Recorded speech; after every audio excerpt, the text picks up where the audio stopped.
श्री गणेशाय नमः. श्री स्वामी समर्थ. सुप्रभातम. नमस्कार. सिया ऑफिशियलवर आपले सुस्वागतम. योगेशं सच्चिदानंदं वासुदेवं रजप्रियं धर्मसंस्थापकं वीरं कृष्णं वंदे जगद्गुरुं. आज आपण महाभारतातल्या पहिल्या खंडातल्या आदिपर्वातले बकवध पर्व पुढे वाचायला सुरुवात करूया.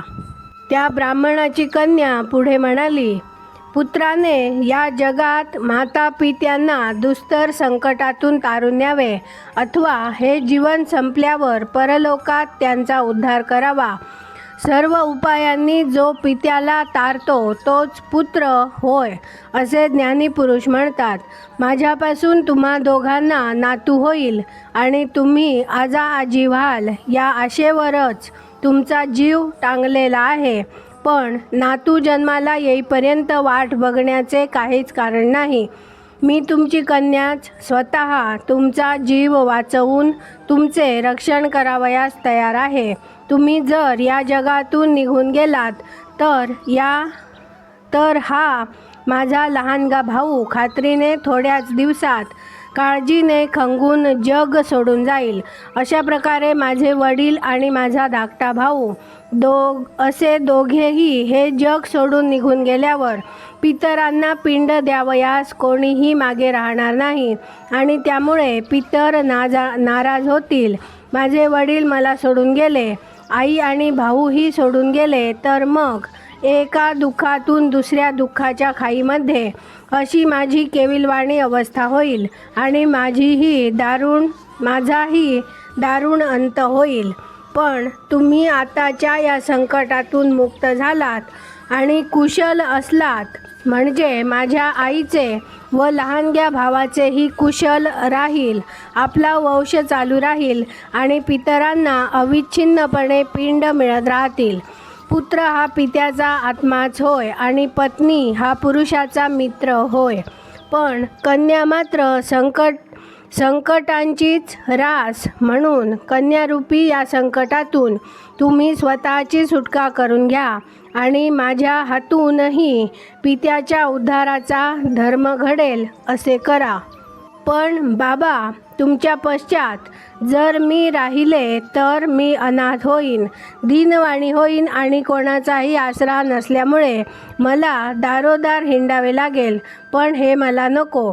त्यापेक्षा आपल्या कुळाची या संकटातून सुटका करावयास मी तयार आहे. अतिशय अघटित कर्म करून मी मरून जाईन म्हणजे माझे सोने होईल. आणि इतकेही करून बाबा, मला सोडून तुम्ही जर त्या बकासुराकडे गेलात तर मला दारुण यातना होतील. माझाही काही विचार कराच की माझे म्हणणे इतकेच आहे की आपल्या कुळासाठी, धर्माच्या जोपासनेसाठी तसेच वंश सातत्यासाठी बाबा तुम्ही स्वतःला सांभाळून राहा आणि जिचा त्याग करण्यास कोणतीही हरकत नाही अशा माझा तुम्ही कसलाही विचार न करता त्याग करा. अवश्य करावयास पाहिजे असे कर्तव्य करण्यासाठी योग्य असलेली ही संधी दवडता कामा नये.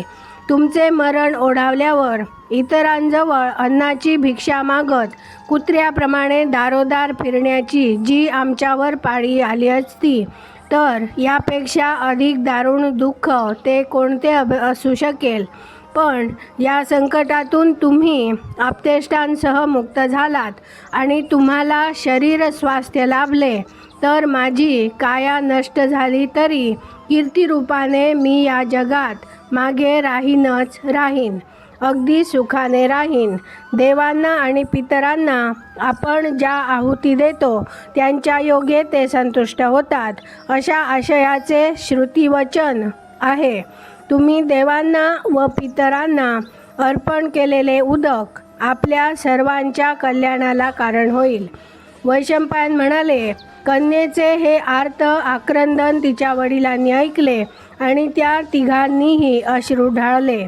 त्यांच्या रडण्याचा आवाज ऐकून तो लहानगा बालक डोळे विस्फारून आणि गालातल्या गालात हसून त्यांच्यापैकी प्रत्येकाजवळ हलकेच गेला आणि बाबा रडू नका, आई रडू नकोस, ताई रडू नकोस असे त्यांना गोड शब्दात म्हणाला.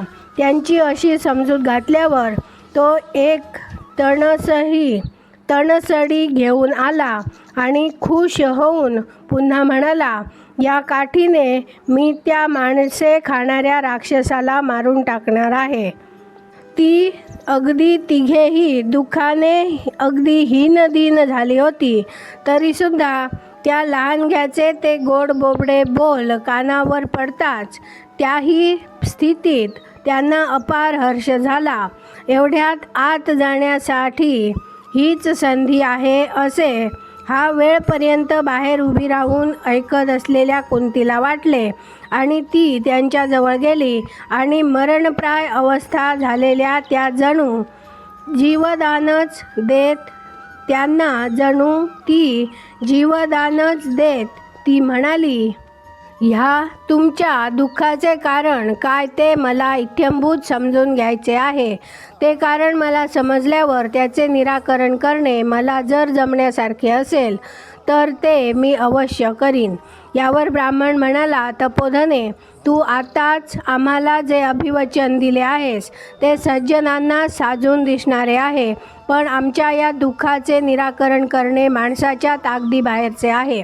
या नगराच्या जवळच बक नावाचा एक राक्षस राहतो. तोच या नगराचा खराखुरा अधिपती आहे आणि आजूबाजूच्या प्रदेशावरही त्याचा अंमळ आहे. हा नीच दुरात्मा नरभक्षक राक्षस माणसांच्या मांसावर ताव मारून फारच माजला आहे. तो महाबळी आहे आणि या नगराचा आणि भोवतालच्या प्रदेशाचा वाली तोच आहे. राक्षसांची एक टोळी त्याच्या दिमतीला असते. या राक्षसाचा वावर इथे असल्यामुळे आम्हाला परचक्रापासून किंवा भूतपिशाचादीपासून कसलेही भय नाही. त्याच्या या कामाबद्दल त्याला एका वेळेला 20 खंडी तांदूळाचा भात जेवण्यासाठी द्यावा लागतो. त्याच्या जोडीला एक माणूसही त्याला खाण्यासाठी लागतो. दररोज एक माणूस 2 रेड्यांचा गाडा भरून हे अन्न त्याच्याकडे घेऊन जातो आणि तो स्वतःही त्याच्या जेवणासाठी उपयोगी पडतो. पाळीपाळीने हा दिवस कितीतरी वर्षांनी उगवतो आणि तो उगवताच ज्याची पाळी असेल त्या माणसाच्या उरात धडकी भरते आणि त्याचा अगदी लोळागोळा होतो.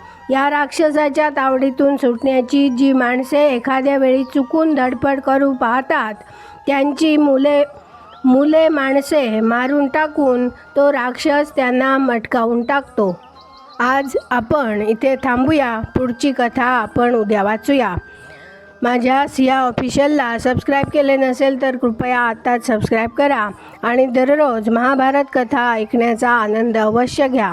बाजूच्या बेलवर क्लिक करून लाईक करायला विसरू नका. शेअर करा, कमेंट करा आणि राधे राधे लिहायला विसरू नका. धन्यवाद. जय श्री कृष्ण.